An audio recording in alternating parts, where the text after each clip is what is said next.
Hello everyone, I am Aarti Shrivastava. By profession, I am a coaching teacher. Because of teaching, this is my responsibility that कि जब कभी हम कुछ असमानता देश में देखते हैं या जागरूकता जहाँ पे हम देखते हैं कि जहाँ पे जागरूकता की कमी है, तो बाय ए प्रोफेशन ये हमारी ड्यूटी बनती है कि थोड़ा सा अवेयरनेस लोगों में होना चाहिए, और अगर आप उसको पहुँचा सकते हैं लोगों में तो this is a great work for the nation. तो मैं आपसे पहले ये तो नहीं कहूँगी हाँ फर्स्ट लाइन ही कि नहीं हमारी वीडियो लाइक करिए, शेयर करिए एंड सब्सक्राइब करिए।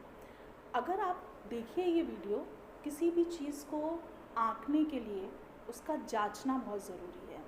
तो आप ये वीडियो देखिए, अगर आपको ये लगता है कि ये वीडियो डिज़र्व करती है लोगों को देश तक पहुंचाने के लिए और लोगों तक पहुंचाने के लिए, जागरूकता बढ़ाने के लिए, तो आप ये वीडियो शेयर कर सकते हैं।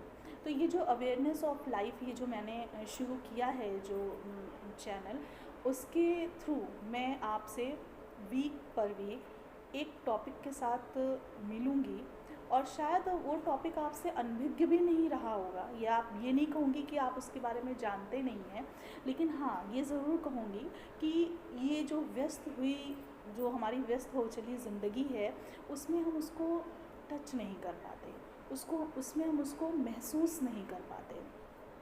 जो टारगेट आता है सोमवार, मंगलवार, बुधवार, बृहस्पतिवार, इस तरीके से करते करते हफ्तों गुजर जाते हैं, महीनों गुजर जाते हैं, साल गुजर जाता है और फिर ज़िंदगी गुजर जाती है। लेकिन शायद हम उस एहसास को और उस आधार को, जीवन आधार को महसूस नहीं कर पाते जिसकी वजह से हमें मनुष्य जीवन मिला है। तो आज का जो मेरा टॉपिक है वो उन लोगों के लिए है, और अगर आप विशेष तौर पे देखें तो ये महिलाओं को ही समर्पित होगा, जो कि अपने टैलेंट को कहीं भूल चुके हैं, अपने हुनर को कहीं भूल चुके हैं। क्यों? उनके टैलेंट ने, मैं आज उन्हीं महिलाओं से ये चीज़ पूछना चाहूँगी कि क्या आपके जो टैलेंट है आपके अंदर, या आपके अंदर जो हुनर, अब ये मत बोलिएगा कि नहीं मेरे अंदर तो कोई हुनर ही नहीं है या मेरे अंदर तो कोई टैलेंट ही नहीं है। ऐसा तो कोई इंसान इस धरती पे नहीं है जिसको भगवान ने कोई टैलेंट या कोई हुनर दिया नहीं है। बात होती है तो उस हुनर को पहचानने की। तो कहीं आपसे मैं ये क्वेश्चन करना चाहूँगी कि क्या आपके हुनर ने जिम्मेदारियों की चादर तो नहीं ओढ़ ली है, या फिर आपके टैलेंट ने अपना रास्ता तो नहीं चेंज कर लिया है। उसका रास्ता, उसका डेस्टिनेशन, उसका मंजिल, उनकी ज़िम्मेदारियाँ आती हैं, उनकी फैमिली की रिस्पॉन्सिबिलिटी आती है। लेकिन फिर मैं अब ये नहीं कहती हूँ कि आपकी फ़ैमिली के प्रति आपकी कोई रिस्पॉन्सिबिलिटी नहीं है। हमारी फ़र्स्ट रिस्पॉन्सिबिलिटी हमारी फैमिली होती है, before marriage and after marriage also. And after marriage हमारी रिस्पॉन्सिबिलिटीज़ काफ़ी बढ़ जाती हैं, और ये हमारी फ़र्स्ट रिस्पॉन्सिबिलिटी है to husband and the kids. लेकिन इसके अलावा भी आपकी ज़िम्मेदारी एक बहुत बड़ी है। वो ज़िम्मेदारी है आपके खुद के प्रति, आपकी ज़िम्मेदारी। आप जितने लोग मेरी ये वीडियो देख रहे हैं जो ये ज़िम्मेदारी नहीं निभा रहे हैं, तो वो खुद इसी समय अपने आप से ये क्वेश्चन करें और मुझे बताएं कि क्या उनके अंतर्मन से क्या आवाज़ आती है। क्या उन्होंने अपने प्रति ज़िम्मेदारी निभाई, या उन्होंने अपने माता पिता के प्रति ज़िम्मेदारी निभाई, जिन्होंने उस टैलेंट को, उस इच्छा को, उस विश को पूरा करने के लिए अपना जीवन आपके प्रति समर्पित किया था। और सही बात है, उन्होंने भी संघर्ष किया होगा आपकी इच्छाएं पूरी करने में, आपको पढ़ाने में, लिखाने में। ऐसे तो ईज़िली तो हर चीज़ अवेलेबल नहीं होती आजकल के ज़माने में। तो जिम्मेदारियाँ केवल आपके हस्बैंड और आपके बच्चों के प्रति सीमित नहीं रहती हैं। जिम्मेदारियाँ आपके खुद के प्रति भी सीमित है, और ये मैं नहीं कहती हूँ, ये हमारा इतिहास हमें सिखाता है। भगवान हमें सिखाते हैं कि आप हमेशा अपने प्रति ज़िम्मेदार रहिए। अगर हर एक नागरिक भारत का अपने प्रति ज़िम्मेदार रहेगा तो पूरा भारतवर्ष जिम्मेदार हो जाता है। अब बात आती है ऑब्जर्वेशन की, जो मैंने ऑब्ज़र्व किया है, क्योंकि किसी का नेचर होता है, तो ये गॉड गिफ्ट मुझे मिला है कि मैं बहुत हर चीज़ में डीपली ऑब्जर्वेशन कर पाती हूँ, और उस ऑब्जर्वेशन को मैं प्रकृति से जोड़ पाती हूँ। तो मैंने जो ऑब्जर्वेशन किया है, जो अपने आसपास के लोगों में, अपने रिलेटिव्स में, अपने फ्रेंड्स में, मैंने देखा है कि हर कोई हर किसी में एक हुनर होता ज़रूर है, और आपको कभी अपनी मंजिल तलाशनी हो तो आपको सर्च करने की ज़रूरत नहीं है। आप सिर्फ अपने हुनर को तलाशो, कि जो आपका हुनर होता है, जो आपका टैलेंट होता है, वो आपको आपकी मंजिल तक पहुंचाता है। मैं ये नहीं कह रही हूँ कि अगर हर लेडीज़ बहुत हाईली एजुकेटेड है या फिर वो बहुत हाई पोस्ट पे है, या वो जॉब करना चाह रही है और उसके अंदर ये क्षमता है कि वो एक हाई डेजिग्नेशन पे जॉब एक्वायर कर सकती है, तो this is only a talent. This is not, यहाँ पे टैलेंट का एंड नहीं होता। बहुत सारी ऐसी चीज़ें हैं जो एजुकेशन के अलावा भी वेरी करती हैं। जस्ट लाइक आपके अंदर बहुत से टैलेंट हो सकते हैं, स्टिचिंग का टैलेंट हो सकता है, कुकिंग का टैलेंट हो सकता है, making of the pickle, it is a very great business, क्योंकि आजकल का जो जैसे मैंने बताया कि व्यस्त हो चला ज़माना है, तो उसमें किसी के पास अचार और ये पापड़ और ये सब बनाने का टाइम नहीं है, तो बहुत लोगों में बहुत हुनर बहुत अच्छे लेवल पे माना जाता है। तो जो भी हुनर है आपके पास, जैसा भी हुनर है, उसको वेस्ट मत होने दीजिए। जितना भी जीवन है आपके पास, जीवन का पल पल अमूल्य होता है, उस जीवन को वेस्ट मत होने दीजिए। अगर आपको लगता है कि एक दिन आपका पूरा ऐसे ही बीत गया, मतलब घर के काम में इधर उधर ये सब, तो आप ये समझ लीजिए वो दिन आपका वेस्ट हो गया, और वो दिन अब कभी आएगा नहीं। क्योंकि देखिए, ये बात सत्य है कि आज अगर अभी 130 हो रहा है, तो आज के दिन का ये 131 में चेंज हो जाएगा, बट ये वापस कभी लौट के नहीं आएगा। तो आपने जो ये समय अपना वेस्ट कर दिया, तो they will not return again. लेकिन आपने अगर उस समय को यूज़ किया होगा, वो समय तो दोबारा नहीं आएगा, लेकिन अगर उस समय को आपने यूज़ किया होगा, तो उसका रिटर्न आपके पास आता है, किसी भी मैनर में आए, एज अ फेम आए, एज अ मनी आए, और एज अ एडमायरेशन, मतलब प्रशंसा के ज़रिए आए, लेकिन आपके पास वो समय वापस आता है। तो उस समय को हम इस तरीके से कंज्यूम कर सकते हैं। कुछ लोगों का ये मानना होता है कि जैसे, और एक चीज़ और है कि देखिए, घर का काम का जो पाथ है, जो रास्ता है घर के काम का, वो कभी भी, it is not a straight, कभी भी स्ट्रेट नहीं होता, वो हमेशा सर्कल में ही होता है। जो भी हाउसवाइफ मेरी ये वीडियो देख रही होंगी, वो ज़रूर इस बात को सुन के मुस्कुराएंगी कि वो सर्कल ही होता है। आप ऐसे ऐसे ऐसे ऐसे ऐसे चलते रहते हो, but they will not finish. अगर आप रात में फिनिश करते हो तो सवेरे फिर वही, सवेरे करते हो तो शाम को फिर वही। लेकिन मेरे कहने का ये मतलब नहीं, मैं आपको भड़का नहीं रही हूँ कि अपना घर वर का काम वाम छोड़ कर आप बाहर की दुनिया में चले जाएँ। बैलेंस ऑफ लाइफ, सामंजस्य, संतुलन बैठाना अपने जीवन में। और कोई भी आदमी हो, ये नहीं कहूँगी कोई भी इंसान हो ना, मतलब केवल महिलाओं के लिए नहीं, तो जिसने अपने जीवन में सामंजस्य बैठा लिया, वो अपने जीवन में सफल है। जो अपने फैमिली लाइफ में बैलेंस नहीं कर पाता, और बहुत ही हाईली, मैं कहूँगी हाईली डेजिग्नेशन पे वो पोस्टेड है, और वो अपनी फैमिली लाइफ में नहीं बैलेंस कर पा रहा है, अपनी फैमिली को मैनेज नहीं कर पा रहा है, तो अकॉर्डिंग टू मी, ही और she is not a successful. चाहे वो महिला हो, चाहे वो पुरुष हो, वो सक्सेस नहीं है। और अगर आप अपने टैलेंट को निखार नहीं पा रहे हो, आपने जिस चीज़ के लिए इतनी मेहनत करी है अपनी बैचलर लाइफ में, और उसके लिए इतना स्ट्रगल किया है, अगर आप उसको निखार नहीं पा रहे हो, अपने फैमिली में ही, जीवन में आपने उसको बिल्कुल समर्पित कर दिया है, तो you are not a successful. और एक चीज़ और है, देखिए, घर के जो काम होते हैं, वो खुद ही करने में सेटिस्फेक्शन मिलता है। तो जब आप किसी चीज़ को करना चाहोगे ना, कि नहीं मुझे ये चीज़ करनी है, एज अ प्रोफेशन मुझे ये करना है, इंटीरियर डिज़ाइनर का कोर्स है, फैशन डिज़ाइन, आपके अंदर ये भी हुनर हो सकता है कि आपको फ़ैशन की बहुत अच्छी नॉलेज हो, तो आप वो समय निकाल लोगे और उसको मैनेज कर लोगे। और एक चीज़ मैं आपको ज़रूर सजेस्ट करना चाहूँगी, बहुत सारे ऐसे काम होते हैं जिसको हमारे जैसा कोई दूसरा भी कर सकता है। जैसे कि आपका एक, कुकिंग ही ऐसी चीज़ है, मेरे अकॉर्डिंग कुकिंग एक ऐसी चीज़ है जो आपके अलावा, आपके जैसा, आपकी फैमिली को कोई और नहीं दे सकता। आपकी फैमिली को कोई भी नहीं दे सकता आपके जैसा। आप अगर आलू टमाटर की सब या आपके जानने में ही बहुत सारी चीज़ें आपके मम्मी के हाथ के पसंद की होंगी जो कि बहुत स्पेशल नहीं होंगी। हो सकता है आलू टमाटर की ही सब्जी हो केवल वो, लेकिन वो आपको आपके मम्मी के हाथ की ही अच्छी लगती होगी या आपको अपने वाइफ के हाथ का ही अच्छा लगता होगा। तो कुकिंग एक ऐसी चीज़ है, और देखिए ये भी कहा गया है कि जैसा अन्न वैसा मन। तो खाने के लिए तो मैं ये ज़रूर कहूँगी कि आपको बिल्कुल कॉशियस रहना चाहिए अपनी फैमिली के लिए, उसकी हेल्थ के लिए, कि जितना आप अच्छे से मैनेज कर सकते हो अपनी फैमिली को, अपने हस्बैंड को, अपने बच्चे को, उतना आपकी जगह कोई भी नहीं कर सकता। लेकिन कुछ घर के ऐसे काम होते हैं छोटे मोटे जो हमारे जैसे और लोग भी कर सकते हैं। तो अगर आप टाइम उसको दे रहे हो तो मेरे अकॉर्डिंग आप उसमें टाइम ना वेस्ट करके जो ज़रूरी काम है, जो आपके लिए ज़रूरी हैं, आपके बच्चों के लिए ज़रूरी हैं, वो करके आप अपने टैलेंट को टाइम दीजिए, अपने हुनर को समय दीजिए। लेकिन कुछ लोग फिर मुझसे ये भी पूछेंगे या वीडियो देख रहे होंगे उनका बजट नहीं अलाउ करता है, तो फिर मैं यही चीज़ कहूँगी।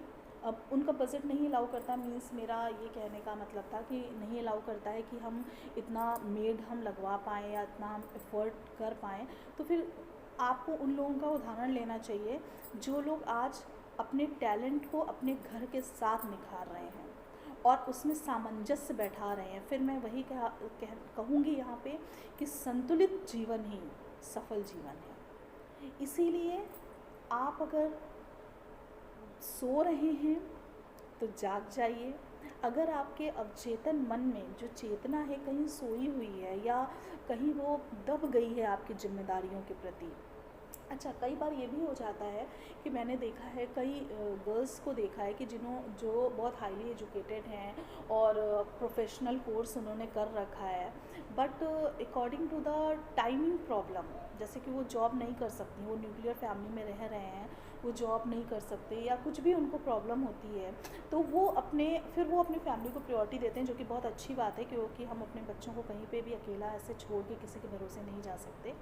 तो अगर मैं उनके लिए ये कहना चाहूँगी कि अगर मैं ये सोच लूँ कि मुझे ये चीज़ करना है, तो अगर आप दिल से सोचते हैं ना किसी चीज़ को, तो भगवान भी उसका रास्ता निकालता है। बस आपको डिसाइड करना। देखिए, किसी भी चीज़ को करने के लिए सबसे पहले मंजिल निर्धारित करिए। वो लोग का चयन गलत होता है जो पहले रास्ते निर्धारित करते हैं उसके बाद मंजिल निर्धारित करते हैं। नहीं, पहले आप अपनी मंजिल निर्धारित करिए कि आपकी मंजिल है क्या।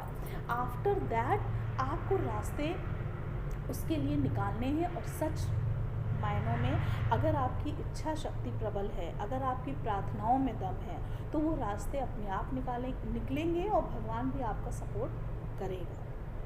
तो यही कहना चाहूँगी कि पहले अपनी मंजिल को तय करिए। अगर आप टाइमिंग प्रॉब्लम के वजह से कोई जॉब नहीं कर पा रहे हैं तो आप डिसाइड करिए, आप सोचिए, आप सर्वे करिए कि आप ऐसा क्या कर सकते हो। लेकिन हाँ, हुनर आप ही का हो।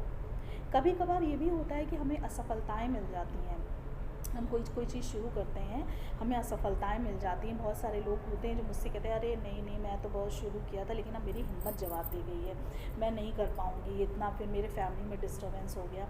तो उनसे मैं यही कहना चाहूँगी कि इतिहास गवाह है कि एक सफलता के पीछे कई असफलताएँ होती हैं। लेकिन हाँ, बस इसी को मान के नहीं बैठ जाना, नहीं अब तो हम असफल हो रहे हैं तो सफल तो होंगे ही क्योंकि इतिहास गवाह है, ऐसा नहीं है। होता क्या है एक्चुअली, आप अपना सर्वे ज़रूर करिएगा कि आपने जो हुनर चूज़ किया है, जो टैलेंट चूज़ किया है, जो दिशा निर्धारित की है, वो आपकी ही है। ऐसा तो नहीं लगा आपको कि आपने किसी दूसरे को देखकर नहीं ये काम तो अच्छा होगा, ये चाहिए, ये चीज़ सही है, ये मुझे भी कर लेनी चाहिए, लेकिन शायद वो चीज़ आपके लिए नहीं थी। ठीक है ना। तो वो टैलेंट आपके अंदर नहीं था, क्योंकि बहुत छोटी छोटी चीज़ें मायने रखती हैं सफलताओं के लिए। बहुत वो छोटी छोटी चीज़ों पे हमारा माइंड नहीं जाता। जैसे एज अ टीचर मैं आपको बताऊंगी कि बहुत सारे टीचर स्टूडेंट को पढ़ाते हैं और बहुत सारे स्टूडेंट टीचर से पढ़ते हैं, लेकिन आपने अगर कभी ये चीज़ ध्यान दी हो कि एक टीचर सारे बच्चों को पढ़ाता है, स्टूडेंट क्लास में इतने स्टूडेंट होते हैं वो सबको पढ़ाता है, ठीक है, और बुक भी एक ही होती है, लेकिन रिज़ल्ट एक जैसे नहीं होते हैं। क्योंकि वो जो सारे स्टूडेंट्स हैं ना, उनके बीच में डिफरेंस कोई नहीं है। डिफरेंस होता है मैनेजिंग का। बहुत छोटी छोटी चीज़ें, अगर आप किसी टॉपर का इंटरव्यू लेते हो तो आप कभी ये नहीं देखोगे कि नहीं नहीं उन्होंने बोल दिया कि भाई मैं तो 20-20 घंटे पढ़ता था, मैं 24 घंटे में बस 1 ही घंटे सोता था, मैं तो 23 घंटे 22-23 घंटे पढ़ता था। लेकिन उनका जो मैनेज करना होता है टाइमिंग को, इट्स अ ग्रेट। ठीक है, तो यही डिफरेंस होता है कि इतने सारे बच्चे एक ही टाइमिंग पे एक ही बुक से और एक ही टीचर से पढ़ते हैं, but result will be different. तो ये जो छोटी छोटी चीज़ें होती हैं, आप घर में हाउस वाइफ को देख लीजिए, काम सबके यहाँ वही हैं, कुकिंग है, पूजा करना है और क्लीनिंग है और नाश्ता, मतलब सबके यहाँ वही काम होगा, सारी हाउस वाइफ जानती होंगी। लेकिन सबके काम फिनिश करने की टाइमिंग अलग अलग होती है। क्यों? वही काम किसी किसी का 10 o'clock तक फिनिश होता है और वही काम किसी किसी का दोपहर में 1 बजे तक फिनिश होता है। तो वो जो मैनेजिंग जो होती है, जो तो हमेशा ये ध्यान रखिए कि सफलताएं छोटी छोटी चीज़ों से ही मिलती हैं। तो अगर आप किसी दूसरे का हुनर या दूसरे का टैलेंट कॉपी करेंगे तो आप कॉपी तो अच्छे से कर लोगे, मतलब आप सीख लो, मतलब कॉपी करने का मेरा मतलब नहीं है, सीख लोगे आप, सीखना बहुत अच्छी बात है, आप कर लोगे, क्योंकि एक दूसरे को देख के ही आइडियाज़ मिलते हैं, आप कर लोगे। लेकिन क्या होगा कि वो जो छोटी छोटी चीज़ें उसके अंदर गॉड गिफ्टेड है ना, वो नहीं आ पाएंगी, क्योंकि आपके अंदर दूसरी चीज़ों का हुनर है और उसमें आप ग्रेट हो। क्योंकि हर किसी को भगवान एक जैसा नहीं देता। जिसका आपने टैलेंट लेके अपना प्रोफेशन बनाया या जिसका वो आप उससे ज़्यादा हुनरमंद होगे। ये मेरे कहने का मतलब ये नहीं था कि हाँ आप किसी दूसरे से सीखो मत, दूसरों से सीखो, अच्छी बात है, लेकिन अपने टैलेंट को, अपने हुनर को, आप अपनी क्या कह सकते हैं, कैपेबिलिटी को आप कितना डिज़र्व करते हो उसको पहचानो। First thing is that, after that decided your destination, after that third and last thing, make your way। इसके बाद ही आप अपनी वो रास्ता बना सकते हो और अपने जीवन का मूल आधार स्थापित कर सकते हो। तो यही मेरे कहने का, इस वीडियो का यही आधार था कि आप अपने जीवन को व्यर्थ मत होने दीजिए। किसी भी तरीके से अपने घर के साथ, अपनी फैमिली के साथ, अपने बच्चों के साथ उसको भी अपनी फैमिली की तरह उसको भी अडॉप्ट करिए, अपनी फैमिली में उसको भी अडॉप्ट करिए, उसको बेचारे को अकेला मत छोड़िए। और जैसे आपकी फैमिली में सब एडजस्ट हो गए, आप भी नए आए होंगे कभी फैमिली में, आप भी एडजस्ट हो गए, हस्बैंड वाइफ भी जब मैरिज होती है तो मतलब थोड़ा टाइम लगता है, उसके बाद वो बहुत एडजस्ट हो जाते हैं और अंडरस्टैंडिंग बहुत अच्छी हो जाती है। उसी तरीके से ये होता है कि जब हम फैमिली के साथ कोई भी काम शुरू करते हैं, अपने बच्चों के साथ कोई भी काम शुरू करते हैं, तो हाँ थोड़ी बहुत नहीं, दिक्कतें बहुत आती हैं, क्योंकि उसको मैनेज होने में टाइम लगता है, ठीक है ना। तो समय चाहिए होता है हर चीज़ के लिए। तो शुरुआत में, स्टार्टिंग में घबराना नहीं है कि नहीं मैं तो ये कर ही नहीं सकता या मैं ये कर नहीं सकती। इस चीज़ को यूज़ करिए, इस जो भी आपके अंदर टैलेंट है उसको यूज़ करिए और अपनी जिज्ञासा, अपने ज्ञान जो आपको भगवान ने दूसरों से ज़्यादा दिया है उसको यूज़ करिए। और दूसरी इसी बात पे मैं कहूँगी, उन लोगों के लिए भी मैं यहाँ पे कहना चाहूँगी, द पीपल जिनकी एज 55 से ज़्यादा है या जो रिटायर हो चुके हैं या जो बुज़ुर्ग हैं, मतलब बहुत ही रिस्पेक्ट के साथ मैं उनसे ये चीज़ कहना चाहूँगी कि कभी भी अपने आप को ये मत सोचिए कि मैं कुछ अब तो कुछ भी नहीं कर सकते अब हम क्या करेंगे, या अब तो हो गया, जितना करना था कर लिए। नहीं, जब तक जीवन है तब तक काम है। क्योंकि कई बार जो हम देखते हैं थोड़ा पीछे अपनी हिस्ट्री में, हम ये चीज़ देखते हैं कि जो हमारी मदर होती हैं वो हमें इतना मेहनत करके हमें पढ़ाती हैं, लिखाती हैं, दिन भर काम में व्यस्त रहती हैं, उसके बाद धीमे धीमे वो जीवन में अकेले हो जाते हैं। पेरेंट्स क्यों हो जाते हैं? क्योंकि mother is not working and father is retired. तो हमें कभी ये नहीं सोचना चाहिए आपकी ज़िम्मेदारी पूरी हो गई, आप अपने आप को किसी काम में व्यस्त करो, क्योंकि काम जो होता है वो जो हमारी एक शक्ति होती है ना यहाँ पे बीचों बीच में आराध्य शक्ति जो होती है, तो वो क्या होता है ना, उसको वो सेटलाइज रखता है, सेटल करके रखता है, उसको इधर उधर डाइवर्ट नहीं होने देता है। काम का ये हुनर होता है। अगर आप काम करते रहोगे, व्यस्त रहोगे, कहते हैं ना एक कहावत है, व्यस्त रहोगे तो मस्त रहोगे, नहीं तो आप अपने जीवन को पीछे देखोगे तो आपको ऐसा लगेगा कि हम बहुत सारे लोगों को बहुत ज़्यादा मेहनत करके दौड़ते हुए एक जीने के पास, स्टेयर्स के पास लाके खड़ा करते हैं, और फटाफट फटाफट फटाफट वो सारे बच्चे, वो सारे लोग फटाफट फटाफट जीना स्टेयर्स चढ़ के बहुत ऊपर निकल जाते हैं, लेकिन हम वहीं पे खड़े रहते हैं जो इतना मेहनत करके बच्चों को वहाँ से दौड़ते हुए लेकर आए थे। तो ये उन्हीं मदर्स की कहानी है जो अपने बच्चों को बहुत अच्छे से, बहुत मेहनत से बड़ा करते हैं, और लास्ट में वो, क्योंकि बच्चे बिज़ी हो जाते हैं अपनी अपनी लाइफ में और हम अकेले हो जाते हैं। यहाँ पर बच्चों की भी गलती नहीं है और यहाँ पे पेरेंट्स की भी गलती नहीं है, क्योंकि वो अपने बच्चों की मतलब अपने बच्चों की जो प्रोग्रेस होती है उसमें ही वो अपनी भी प्रोग्रेस देखते हैं। लेकिन फिर वही बात कहूँगी, आपकी अपने प्रति भी कुछ जिम्मेदारियाँ हैं। तो जो लोग रिटायर हो जाते हैं आफ्टर वर्किंग, उनको लगता है यार बहुत दिन काम कर लिया, अब तो मतलब आराम करना चाहिए, आराम करिए। फिर वही बात आती है सामंजस्य की। रिटायर होने के बाद भी आप कुछ ऐसे काम कर सकते हैं जिसमें ऐसा नहीं है कि पूरा टाइम आपको वर्किंग करनी है। आप थोड़ा बहुत, मतलब ऐसा हो सकता है कि आप आराम भी करोगे, थोड़ा बहुत काम करके आप अपने आप को बिज़ी भी रख सकते हो, और अपने दिमाग, मतलब अपने शरीर को व्यस्त रख के अपने दिमाग को मस्त रख सकते हो। और आप अपने आसपास बहुत लोगों के ऐसे एग्जाम्पल देखोगे कि वो अपने जीवन के मतलब अंतिम क्षण तक वो काम करते हैं, और फिज़िकली वो बहुत ही एबल रहते हैं और बहुत ही स्वस्थ रहते हैं। और किसी भी चीज़ को अपनी कमज़ोरी मत बनाइए। जो लेडीज़ हैं जिनके पास घर के काम है या कोई मजबूरी नहीं होती है, आप पहले सोचिए, आपकी जो भी मजबूरी है आप उसके लिए सोचिए, समझिए, कहीं ना कहीं से रास्ता निकलेगा। अगर आप बुज़ुर्ग हैं, आप अस्वस्थ हैं, लेकिन अगर आपके मन में आपकी इच्छा शक्ति प्रबल है तो आप उसके लिए भी कहीं ना कहीं से रास्ता निकाल देंगे। इसीलिए भगवान के दिए हुए इस अमूल्य जीवन को व्यर्थ मत करिए, व्यस्त रहिए, मस्त रहिए और अपने जीवन का मूल आधार स्थापित करिए।